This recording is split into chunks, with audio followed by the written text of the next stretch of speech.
எல்லோருக்கும் வணக்கம். மூவாஸ் குக்கரியின் சார்பாக அனைவரையும் இந்த குக்கரி சேனலுக்கு வரவேற்கிறேன்.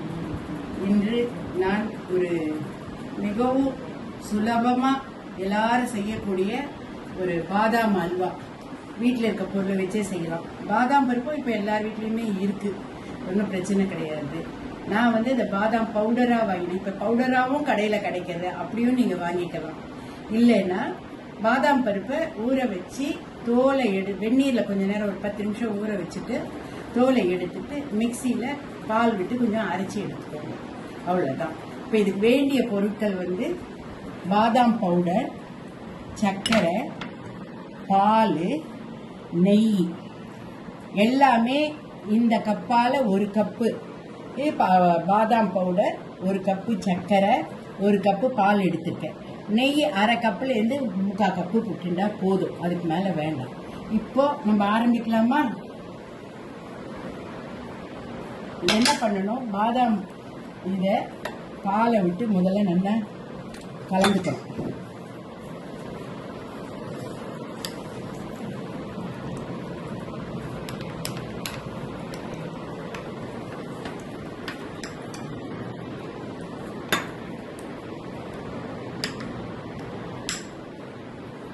ஒரு 5 நிமிஷம் போல ஊற வைங்க.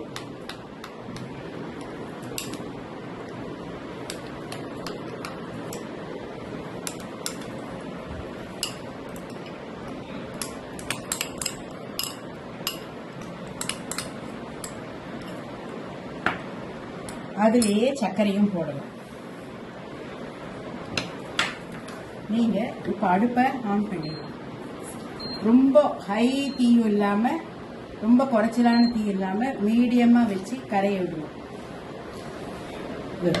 இதில் 1 கப்புக்கும் கொஞ்சம் குறைச்சலாக தான் மிச்சம் மீந்திருக்கு பால், பாருங்க. அவ்வளோதான்.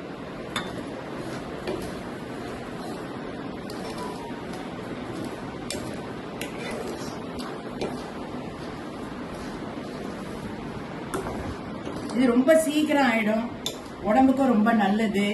குழந்தைங்களுக்கு ஸ்கூல்லேருந்து வந்தால் கொடுத்தாக்கா ஒரு ஸ்பூன் அவளோட மூளை வளர்ச்சிக்கு, ஞாபக சக்திக்கு எல்லாம் ரொம்ப நல்லது.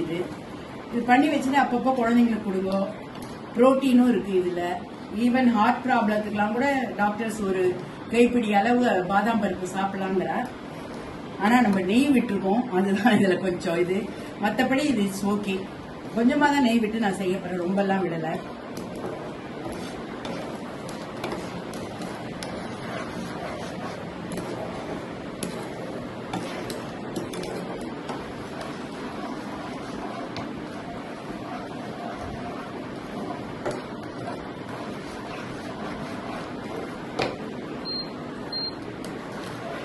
இது கொஞ்சம் கரையிற வரைக்கும் ஹை ஸ்பீடில் ஹை ஓல்டு இதில் வச்சுக்கலாம். கிளறிண்டே இருக்கும். நல்லா இதுவாகி சர்க்கரை கரைஞ்சி இதுவாகும். சர்க்கரை கரைஞ்ச உடனே கொஞ்சம் கொஞ்சமாக நெய்யை விட்டு கிளறிக்கலாம்.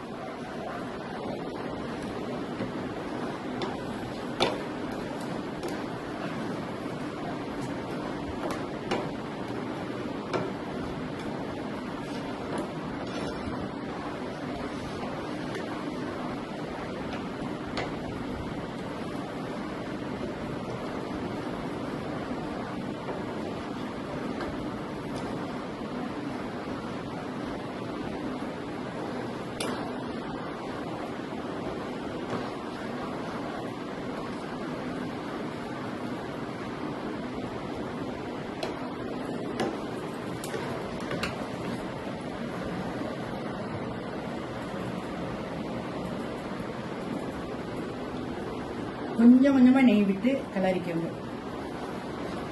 அடி பிடிக்காம கிளறிண்டே இருக்கணும்.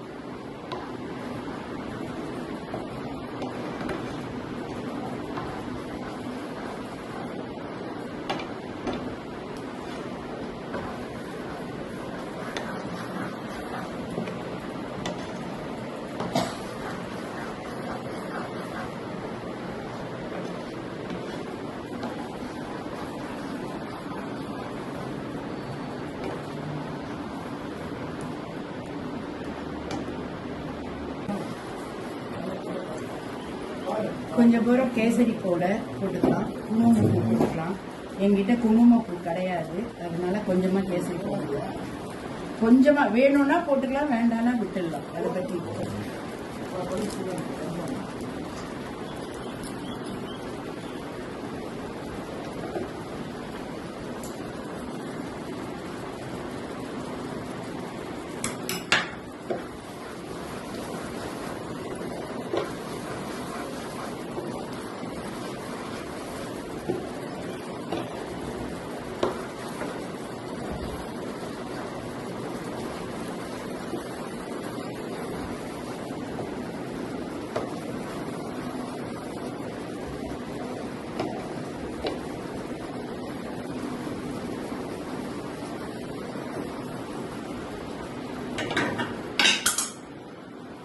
இருந்து 8 நிமிஷம் வரைக்கும் கலர்னா போறோம். முதல்ல சக்கரை கரைஞ்சிருக்குன்றது எப்படி தெரியும்னா, அந்த பாலில் கலந்த நம்ம பாதாம் பவுடரும் சர்க்கரையும் சேரும்போது கரைஞ்சி நீர்க்காயிடும்.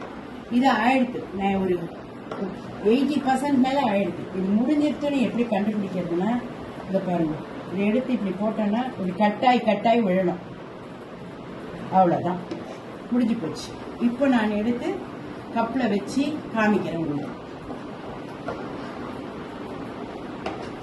அவ்வளவுதான், முடிஞ்சு போச்சு.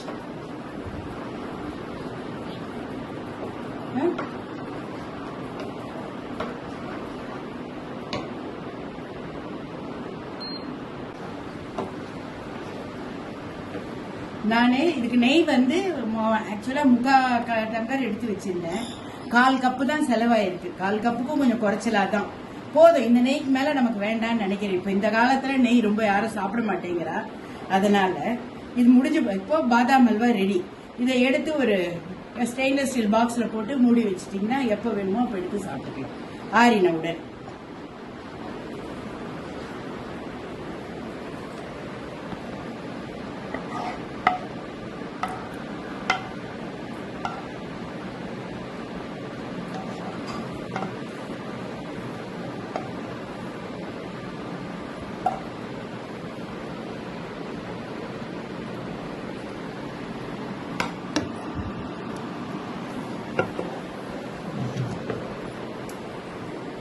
இதோ பாதாம் அல்வா ரெடி. நான் ரொம்ப கொஞ்சமா தான் பண்ணேன்.